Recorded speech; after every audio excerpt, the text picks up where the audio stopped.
All right, I'm going to go ahead and add our guest in today. Okay. Our guest in for the live. And while I am waiting for her to hop in, welcome back to the True Grit podcast. I am your host, Rachel Grit. We are on episode 3. And today I will be interviewing my friend, Sierra, who is a fellow single mom. She is a fellow business owner, and she is just incredible. So hopefully she'll hop on here in just a second. Okay, sent the invite. We did not practice this first, which we definitely should have done. But you know what? This is real life, so it is what it is. Okay, it looks like Sierra is in the live. Hi. Hey, can you hear me okay? Yeah, can you hear me? Yes. Oh my word. Okay, it worked. Good news, good news. How's it going? It's good. Sorry, it's a little chaotic this morning, but other than that, it's pretty good. Happens to the best of us. That is motherhood in a nutshell, right? For sure. How For are sure. you? So I am good. I am good. It's been a crazy morning, lots of crazy things happening, but I had time to try this fun cut crease winged liner look. So we're rolling with it. But I just have a couple housekeeping things here, and then I'll kind of get into some of my questions, and we can kind of just have a fun conversation. But I'm so glad and grateful that you were able to join me, that you were willing to do this. So thank you so much for being here. I love it. Excited. Perfect. Okay, so first things first, as I just said, but there are some people hopping on here. This is the True Grit podcast. I am your host, Rachel Grit. I am super, super excited to be doing this podcast. We are on episode 3, where I will be interviewing the lovely Sierra Harbin and just kind of getting to know her, having her share a little bit of her experience as a single mom, as a business owner, all those good things. So before we get started, the podcast will be recorded on Instagram Live, and then they will be set to go live on Spotify, on YouTube, on pretty much all the podcasting platforms on Monday mornings. So please go check those out. You can go to the link in my bio to sign up for email updates for the podcast, to apply if you would like to be a guest, all that good stuff. And please, if you find something useful in here, go ahead and share this podcast with someone who needs to hear it. And last housekeeping item, next week, the live will be at 4 p.m. We've kind of been hopping around a little bit here and there, but hopefully we'll settle into a good pattern soon. Next week will be at 4 p.m. and then we'll be back to our regularly scheduled 1 p.m. lives every single Saturday. So those are all of my little housekeeping items. But again, Sierra, thank you so much for being here with me. So you and I met in college. I won't say the year to give away our age, because I feel like we're still relatively young in our industries and we don't need to be giving away those secrets. So tell me a little bit about you, kind of give some background on who you are and what you're about. Yeah, so I don't even know where to start. I was a young mom. I had my daughter when I was 18, so that was a pretty, defining moment of my life. And then, from there, I've kind of always just been like, okay, what's next? What's the next level? Where are we going to next? You know what I mean? So about a year ago, I started, actually, the idea for my business has been pre-COVID. I've had it since pre-COVID. I've done it. I've been researching and wanting to do it since before COVID started. And then obviously my business is an in-person thing. So we couldn't do it during COVID. And then finally I was just like, you know what, if I don't go for it now, I'm never going to do it. So, last August we opened Zany Bubbles, and it's been quite a ride. It's been super fun. So tell us, for those of us who don't know, what is Zany Bubbles?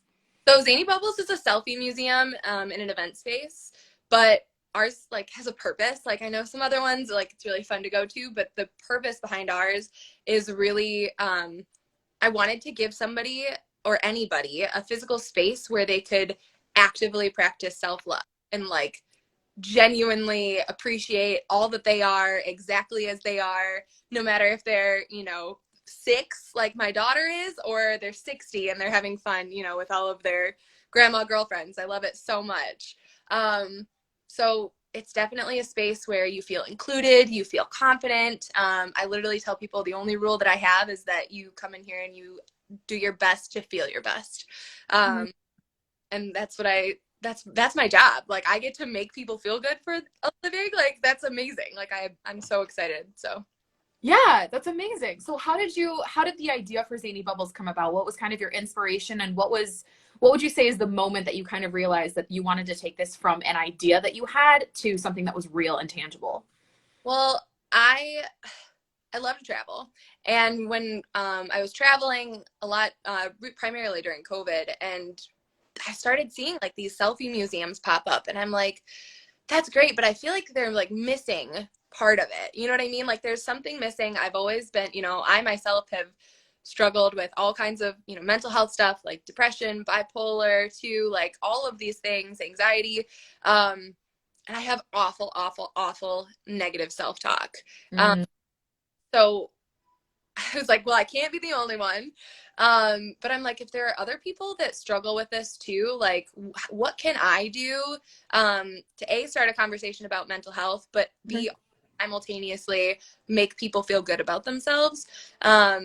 And so when I was traveling, I was seeing these selfie museums pop up, and I'm like, oh my gosh, I could combine these, and it would be, a fun, immersive experience that there isn't a ton of things out there like it. Mm-hmm. Wasn't at the time, and it would still be fulfilling a purpose. It's not just something that I started because I wanted to make extra money, because you don't start a business to make extra money. You do it because it's something that lights your heart on fire, because otherwise Yeah. Oh, I love that phrase, lights your heart on fire. That's a really great phrase.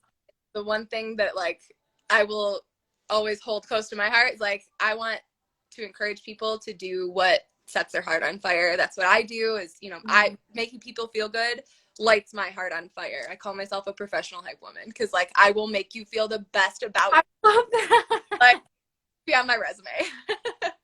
Professional hype woman. That's fantastic. I'm assuming you have that printed on your business cards. Oh yeah. Definitely gonna have it like tattooed somewhere for sure. That's amazing. So then how do you feel like building this business and being able to do this thing that sets your heart on fire has impacted your mental health? I think well, it makes me feel good to help other people feel good. So I think that's been really positive. I think the most important thing to remember is that mental health is like a constant up and down struggle, right? Like it's never gonna like you're never gonna have what time in your life where you're like, oh, I'm fixed, everything is great, right? But it starts a conversation about it, at least even for like young kids. And I've seen it even with my 6-year-old. Like she, sometimes she feels insecure or doubts herself, or can feel like not very self-confident. So when we opened this, like I tell people this all the time, but when we opened this, she didn't like taking pictures. Like she would like shy camera, and now she comes up and she's like, Mom, can I have your phone, let me take a picture. And like just knowing that I'm having an impact on kids that are that young, that has helped my mental health, because it makes me feel like I'm fulfilling a purpose, which is very much tied into my own issues. So Yeah. So you kind of see the selfies as, because I feel like selfies get a bad rap where people like boomers are like, oh, you kids with your selfies, oh, so self-conceited, but you see it as a tool to like build that self-confidence in a healthy way. Can you talk a little bit about that? yeah, so one of the things that we say, like when we're trying to explain it to the people that might not understand it, is we take like the self-absorption out of selfies and we put in the self-love. Like Mm. it's not like you're full of yourself. It's appreciating yourself for all that you are, exactly as you are. Mm-hmm. um, that's really been our goal. And we're small, we're still itty bitty, but hopefully it spreads, and it just, if I can impact one person, it makes a difference. Like I will never forget, we had just opened, we had a mom bring in her 2 daughters. I think they were like 9 and 12 or something like that, and she sent me a message afterwards, and she said, Sierra, she's like, I can't tell you how much today meant for my 9-year-old. She's like, she's been struggling with her weight. She feels so, insecure about it. She's like, and today I have not seen her come so alive.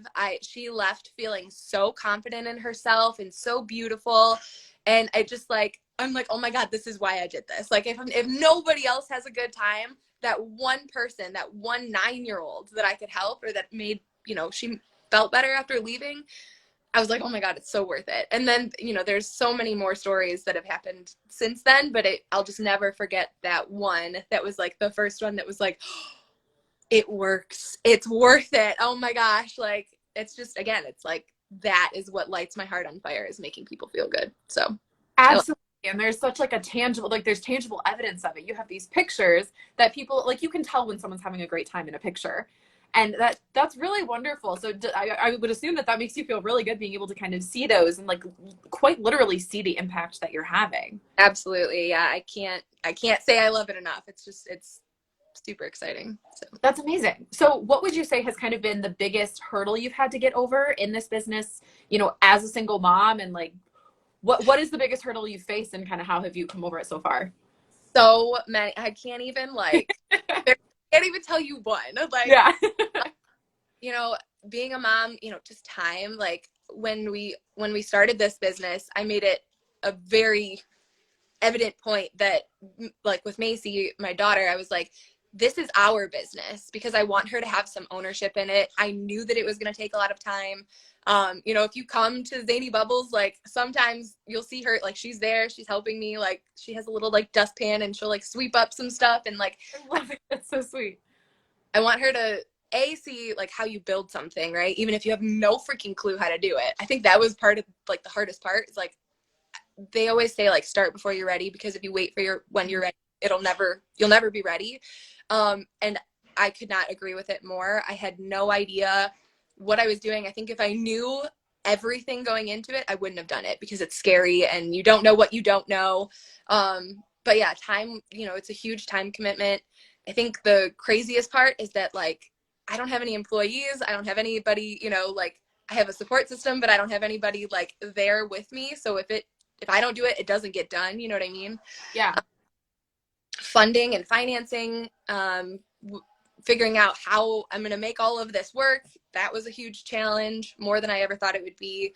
So I think, and then just keeping it going, right? Just like I thought, and I work in marketing, right? I work in digital marketing. So I thought like, okay, once it's up and running, I've got this. And getting it up and running was the easy part. Now, like keeping it sustainable and like, you know, making sure that we get the word out and that, you know, people are having a great time, and I want to do whatever I can to give people the best experience possible and make them feel as good as possible. So, those have been all like individual hurdles in their own ways that I just wouldn't trade for anything because I've learned so much. But like my hurdle right now is tax season. Like, Oh my word, don't get me started. think about taxes, right? So it's just like one after another, and you kind of just got to roll with it. And then you're like, okay, what comes next? You know what I mean? So Yeah. pretty exciting. Yeah. So how do you feel like with this business, which a very common phrase I've heard is like, when you have a business, your business is kind of your baby. Like it very much is this thing that requires time and attention and you're passionate about. But then also we have literal babies. Well, your daughter Macy is 6. My son Colson is 10 months. Word, how is that even possible? So how have you kind of found a balance, and what is your balance for having a kiddo and a business? I don't know. I mean, like, I'm lucky that again I have a support system. I also have a time where she goes to her dad's house, so you know she's not stuck there all the time. I think the hardest part with having Macy and starting a business was I felt so much guilt because I knew that it would take away time from her. Yeah. Also why it was really important for me to make sure she felt like she was part of it and like her input mattered to me, so that it wasn't just like, oh, mom's, you know, going away to do something else that instead of being with me, right? She's 6, so she has a hard time, like, you know, still understanding that I'm doing this for her and Yeah. with the, you know, be able to build this for her and with her. But it's hard, man. Time management without a business is with a kid is crazy enough. Like she has she's in gymnastics and karate, and she, you know, has all of these play dates and everything else, right? So finding time to just like get things done is absolutely insane. I do a lot of stuff like after she goes to bed, or you know, like before she wakes up. Like I'm up constantly. So I wouldn't lie and say that it's not a struggle, but I would also say it's very much worth it. So, and I know she's proud of her mom. I know she's super, and it'll be cute. Like she'll go up to like her friends at gymnastics or her like school friends, and she'll be like, "Hey, I own a business." I'm like, "Yes, you." Oh my gosh. awesome. That's adorable. Yeah. You're like, yes, you do. And we are here for it. So, Oh my word, that's amazing. So do you feel like this journey as a business owner has, aside from the whole time piece and like work-life balance and all that, do you feel like your journey as a business owner has impacted your journey as a mom, specifically a single mom, and vice versa? 100%. Yeah. I mean, resilience, like grit, like, and Mm. just the not giving up. Like, I was a young mom. I was 18 when I got pregnant, 18 when I had her. And, you know, that makes you grow up really quick. It does what it is. But I loved the experience because it just changed my entire perspective. It was like, oh my gosh, now I have like something other than myself to live for and to work for and to do all of these things, right? And then like by starting this business, it's like this is like one of the many steps that I want to take. Like there's so many, but that is like, okay, I'm building for Right. her. For us, you know what I mean? Like it's what can I do for the both of us that is going to make a long-term impact on our life, not just like financially, but like just building something and showing her like what that works, you know, that hard work looks like, and hopefully it pays off. And you know, and if we fail, we fail and we do something else. Like I'm not afraid of failing. I don't want to, but you know what I mean? Like I'm not afraid of not doing all of the things that I want to do because I know that I'm doing everything that I can. You know what I mean? Like I think it's a good spot in my life to be doing this. You know, Macy's in school now, so that helps a little bit. Mhm. But I'm super thankful, like to have. She's a resilient kid. She's a very understanding kid, but she's also like the coolest little business partner on the planet. So I love that. That's really sweet. I absolutely love that. Yeah, I mean, so on a very practical level, like when you look at the facts, I feel like because I'm pretty new to being a single mom. Like my son was 4 months old when his dad and I split, and so it's still a relatively new thing. And at least, and I kind of got thrust into this whole business journey.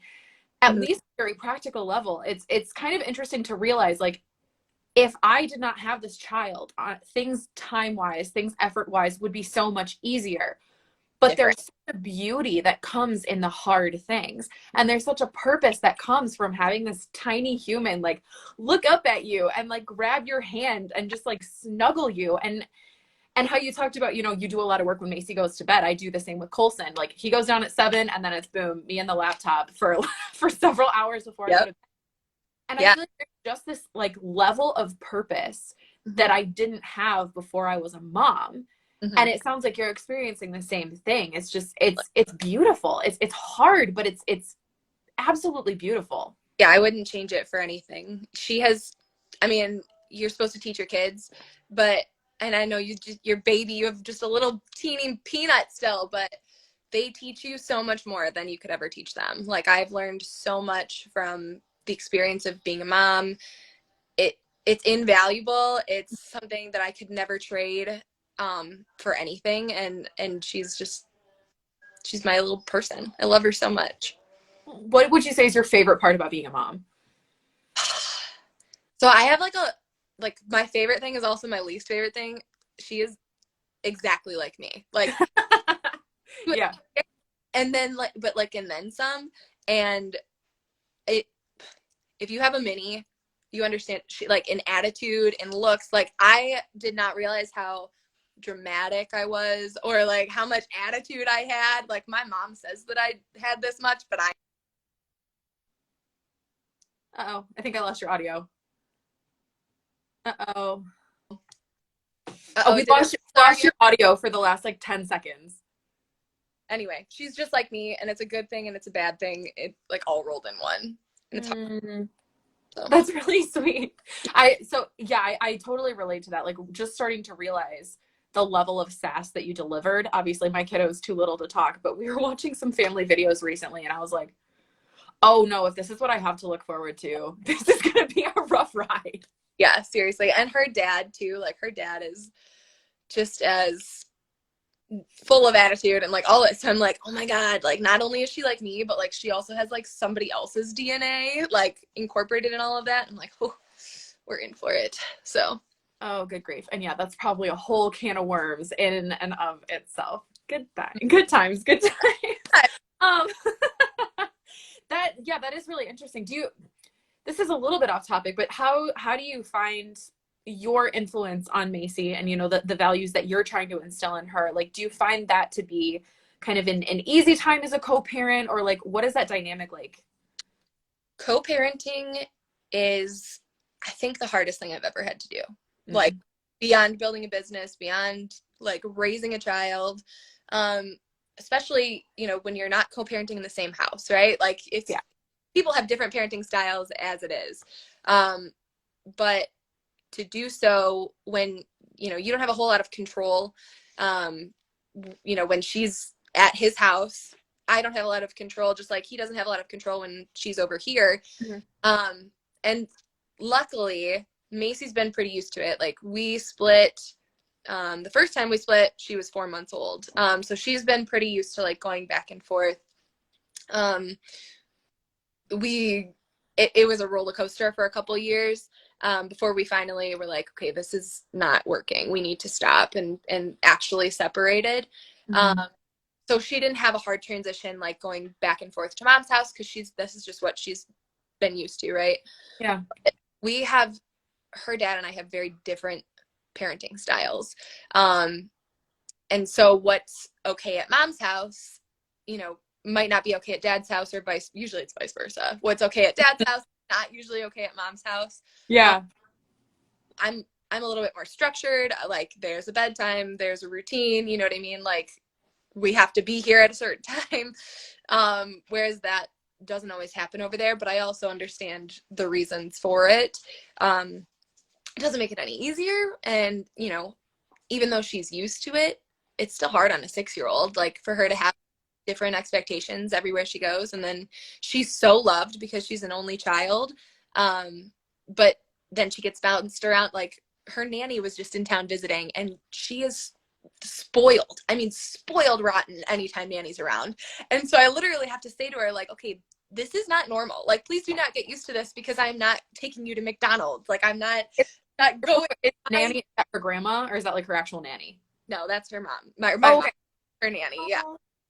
So, but I'm like, don't get used to it, because like, no, like, I can't afford for you to be spoiled like this. So, but yeah, so she's been, bounced around. I think that's been the hardest part. It's like, everybody loves her so much, and then you're like, well, you don't want to have like a spoiled kid, but also she's so loved, it happens anyway. So I think that's been the hardest part, is just having everybody put in different co-parenting styles and ways of doing things. So Yeah.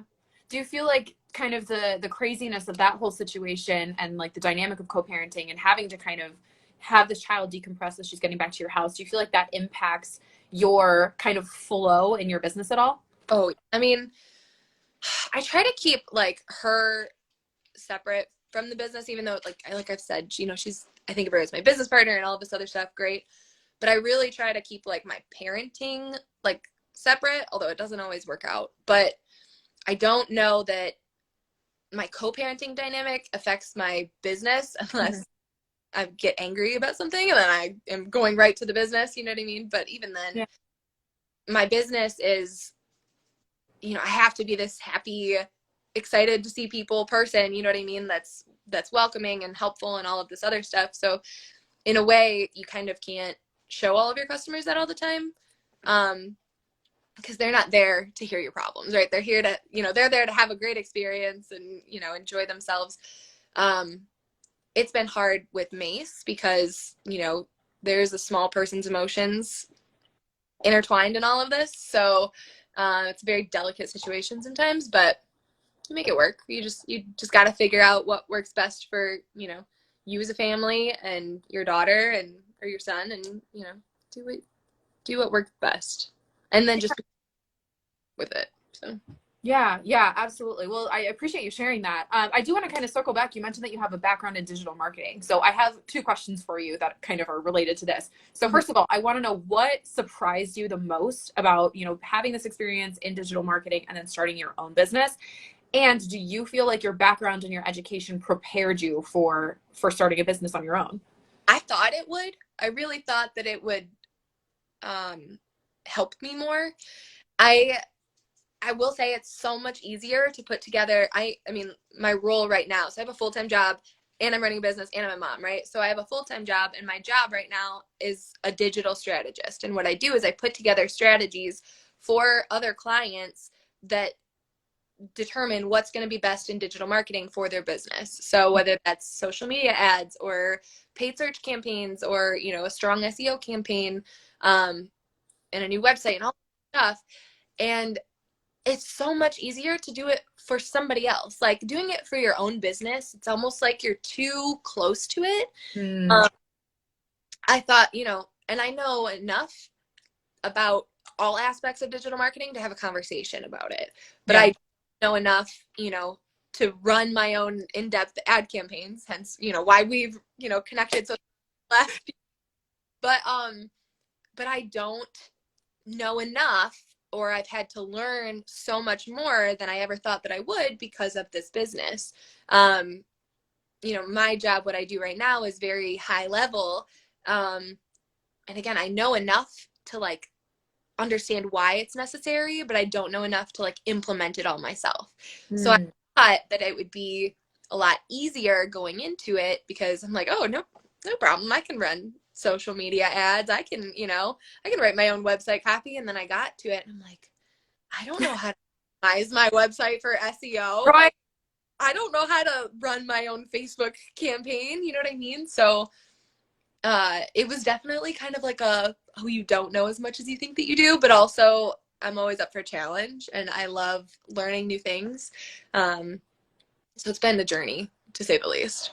Oh, absolutely. So with all of like this knowledge and this like essentially catch up that you kind of not catch up, but this like leap that you've had to make from the stuff that you do in your day to day to now having to do it for yourself, what kind of resources have you found to be able to learn the things you need to do, get done the things you need to get done? Like what have those resources looked like for you and where have you found them?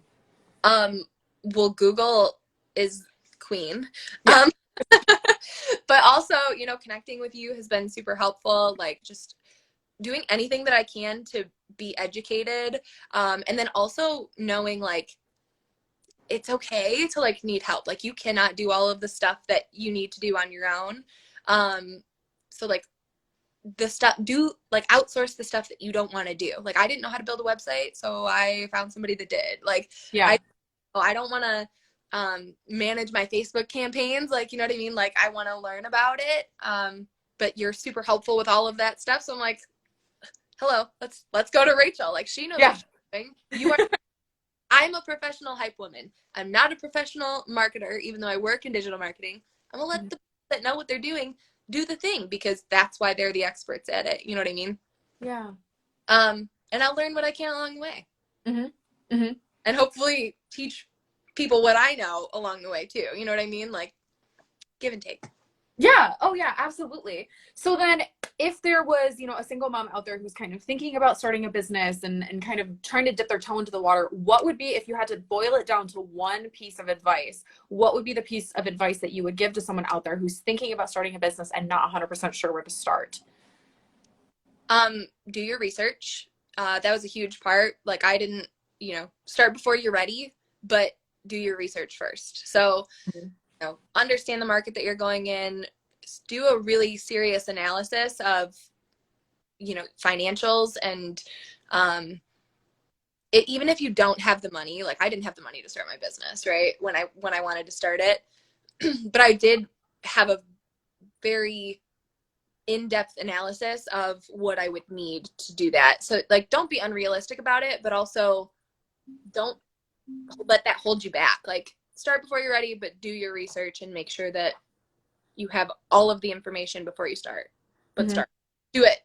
And if you need help, like reach out. I've had so many people reach out to me and they're like, hey, I really want to, you know, I want to do this dog washing business. Do you think you could look at my business plan? And I'm like, well, girl, I've done one, but sure. Like I'm Yeah. happy. I will give all of the advice and tell you, you know, about all of my failures and things that I wish I would have done differently with my business, the things that I'm still learning how to do, the things that I have no idea how to do. But I'm happy to be a resource for anybody too that needs it or that just wants some advice or has a question about it. So Mm-hmm. Absolutely. Well, that's amazing. And where on Instagram, email, where would you like for people to kind of reach out to you, follow you, all that good stuff? Instagram is great. You can follow us at zanybubbles.co is the business, but at Sierra Harbin is my personal one. I will respond on either. And yeah, my phone number is on the website. You can email us there too. I'm happy to sit down, talk with you, have a phone call, whatever. But yeah, anytime. Okay. Perfect. Well, okay. So I had some like fun questions I wanted to do at the beginning and we kind of just like launched right into it, but fine. Like one thing I like about this podcast so far is it's very like real life. It's very Yeah. just whatever happens. So my first question, and this is kind of just like a fun one, is does your car have a name? And if so, what is the story behind it? She doesn't really have a name. I call it the Japanese go-kart. I drive a Cherokee. So like it's this, I hate little cars. I hate little cars. Fun story real quick. I sobbed while I was signing for my car. Like I hate the car, but my mom was like, it's practical, whatever. I wish I would have never bought this car. It's a fine car. It's just, I hate it. Yeah. We call it the Japanese go-kart. I'm rough on all of my cars. Like I say that I'm a redneck at heart, but people that know me would argue otherwise because like I don't like spiders and I don't know. There's like there are, so except weird people. Like I feel like really strange people like spiders. but I like big trucks and like I'm so like I fly down dirt roads. I don't care if there's potholes, like whatever. You've got goats. You've got goats. Your redneck card is approved. So thank you. Stamp. But yeah, so I call it a Japanese go-kart because it's teeny little tiny and I'm like a zip around and it's like the newer version where like they've switched like the grill used to be like this way and it's made in like all cars are made like overseas now, so it just like but those slants on the top and I'm like, oh my gosh, it looks like this little Japanese like go-kart. I think I saw a picture of like a go-kart in Japan or something like that one time and it was kind of like that. I'm like, oh my god, here we go. Anyway, that's amazing. So my car's name is Blitzen. And that's because my first car was red and its name was Rudolph. And there's a little bit of like antagonism that goes into this. So my ex was just like not very into Christmas and I'm very into Christmas. Like I'm essentially Buddy the Elf, but like in a non-fictional human person. And so when I got my car, I was like, my car is red and I can really bug the crap out of my then boyfriend by naming my car Rudolph and constantly referring to it as Rudolph. oh, that's awesome. Over the years, Rudolph died and we had to get rid of it. And then I got a new car that was white. And I was like, okay, I started with the last of the reindeer because obviously you got Dasher, Dancer, Prancer, Vixen, all the way down to Rudolph. Okay, so I started with the last one. So I feel like I want to stick with this theme, but I need to like work my way backwards. So the second to last reindeer is Blitzen. And so that is how Blitzen got her name. I honestly love it so much. Love it.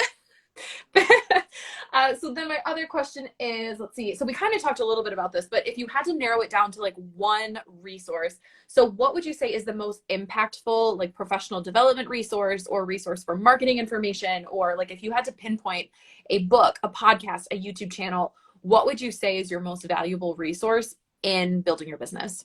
I really love listening to podcasts. I think the ones that have really inspired me the most are like Gold Digger, and what else? I love like Girl Boss Radio, books. I love books. Normally I'll read like a self-help book and then I'll read like a fictional book just to kind of keep it balanced. But Jen Cicero is Sincero is great. The You Are a Badass at Making Money. Super. What else? Atomic Habits by James Clear was great. Trying to think of other ones that I've read more recently. But reading and podcasts, I think the more knowledge that you can accumulate in general is really going to help you. I love Gold Digger, especially I think as a podcast because she goes through so many different topics and she's very honest about all of it. I like that one as well. But just whatever interests you, just try to get as much education about it as possible, whatever form that comes in. I love that. Okay, and last question for you. It does not have to be business related. what is one thing, whether it's a food, a product, a book, anything that you are just absolutely loving right now? Ooh, absolutely. I wish I had one. They're called bubblers. I don't like caffeine drinks. Okay, I don't drink coffee. I'm a huge chocoholic. Like, could eat candy and chocolate all day long. But we found these bubblers. I'm gonna go get one. Okay. They're so good. They're healthy for you, and they taste amazing. And it's like my new addiction. It's amazing. So they're called bubblers. Bubbler. It's Okay. antioxidant sparkling water that boosts, energizes, and restores balance. They are so good. It's only 5 calories per can. They have 0 artificial sweeteners. Like, I'm obsessed. I drink 2 a day. I'm not supposed to. I should only drink 1. But it like actually gives me like energy. I feel so much better like throughout my day. Obsessed. So Love it. Oh, where do you get them? Because now I'm a huge sparkling water fan, so I definitely want to try them now. we found them in Whole Foods, but Whole Foods said that they're going to stop ordering them. So we ordered them on Amazon, and they were here within like a day. So good. They have a couple different like variety packs. I haven't had one that I don't like yet. So good. Obsessed. Okay, awesome. Well, thank you so much for the recommendation. I think that's pretty much all that I have. Do you have any questions or anything you want to add or shout out or anything? No, I just thank you for having me on. This is fun. I love talking to you. Obviously, we do it every week, but I just appreciate you having me on, and I love talking with you. So. Of course. Yeah. Well, thank you so much. I'm going to go ahead and wrap this up. Again, this has been Rachel Grit and Sierra Harbin on the True Grit podcast. Make sure you head over to the link in my bio where we have links to the Spotify podcast, Apple Music podcast. It's pretty much going to be syndicated on all the different platforms on Monday. That is when episodes go live, as well as they are going to be on YouTube now, which is really amazing. So definitely head over to the link in my bio. Make sure you are subscribed. Make sure you are following me. Go follow Sierra as well. And I will see you guys next week. Again, that will be, I think I have it set for 4 p.m. next Saturday, and that is Eastern Standard Time. So thank you again so much, Sierra, and I will see you guys next time. Bye.